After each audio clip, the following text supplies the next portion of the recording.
ಜೀವನಹಳ್ಳಿಯಲ್ಲಿ football turf ನಿರ್ಮಾಣಕ್ಕೆ ಕೇಳಿ ಬಂದಿರುವ ವಿರೋಧಕ್ಕೆ ಬಗ್ಗದೆ ಕ್ರೀಡಾಂಗಣ ನಿರ್ಮಾಣವನ್ನ ಆಗಬೇಕಂತ ಆಗ್ರಹಿಸಿ ಸ್ಥಳೀಯರು ಕ್ರೀಡಾಂಗಣದ ಬಳಿ ಶನಿವಾರ ಪ್ರತಿಭಟನೆ ನಡೆಸಿದ್ರು. ಇಂಧನ ಸಚಿವರು ಹಾಗೂ ಸರ್ವಜ್ಞ ನಗರದ ಶಾಸಕರಾದ ಕೆಜೆ ಜಾರ್ಜ್ ದೂರದೃಷ್ಟಿಯ ಫಲವಾಗಿ ಜೀವನಹಳ್ಳಿಯಲ್ಲಿ ಅಂತಾರಾಷ್ಟ್ರೀಯ ಮಾನದಂಡದಲ್ಲಿ ಫುಟ್ಬಾಲ್ ಟರ್ಫ್ ನಿರ್ಮಾಣವಾಗ್ತಾ ಇದೆ. ಆದರೆ ಈ ಟರ್ಫ್ ಅನುಕೂಲಸ್ಥರಿಗೆ ಮಾತ್ರವೇ ಹೊರತು ಸಾಮಾನ್ಯರಿಗೆ ಈ ಕ್ರೀಡೆಯ ಸೌಲಭ್ಯ ಇಲ್ಲ. ಕ್ರೀಡಾಂಗಣ ಬಳಕೆಯ ಹಣ ಪೀಕಿಸುತ್ತಾರೆ ಅಂತ ಸ್ಥಳೀಯರೆಂದು ಬಿಂಬಿಸಿಕೊಂಡಿದ್ದವರು ಕೆಲ ದಿನಗಳ ಹಿಂದೆ ಅಪಪ್ರಚಾರ ಮಾಡಿದ್ರು. ಇದನ್ನು ವಿರೋಧಿಸಿ ಸರ್ವಜ್ಞ ನಗರದ ಶಾಲಾ ಮಕ್ಕಳು ಸೇರಿದಂತೆ ಸ್ಥಳೀಯರು ಕ್ರೀಡಾಂಗಣದ ಬಳಿ ಪ್ರತಿಭಟನೆ ನಡೆಸಿದ್ರು.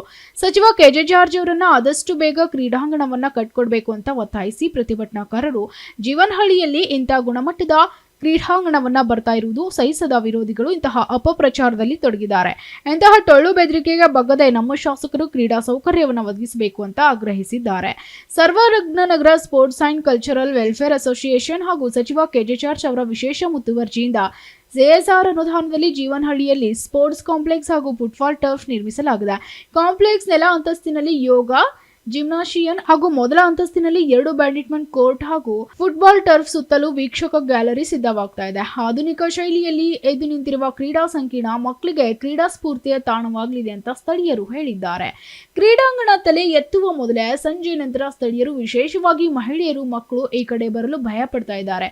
ಕುಡುಕರು ಪುಂಡರ ಹಾವಳಿಗಳಿಗೆ ಹೆಣ್ಣು ಮಕ್ಕಳು ಸಣ್ಣ ಮಕ್ಕಳು ತತ್ತರಿಸಿದ್ರು. ಈ ಸಮಸ್ಯೆಗೆ ಸಚಿವ ಕೆಜೆ ಜಾರ್ಜ್ ನೀಡಿದ ಪರಿಹಾರವೇ ಕ್ರೀಡಾ ಹಬ್ ನಿರ್ಮಾಣ. ಸಚಿವರ ನಿರ್ಧಾರ ನಿಟ್ಟುಸಿರಿ ಬಿಟ್ಟಿದ್ದ ಸ್ಥಳೀಯರಿಗೆ ಕೆಲವರ ಅಪಪ್ರಚಾರ ಆತಂಕ ಸೃಷ್ಟಿಸಿದೆ.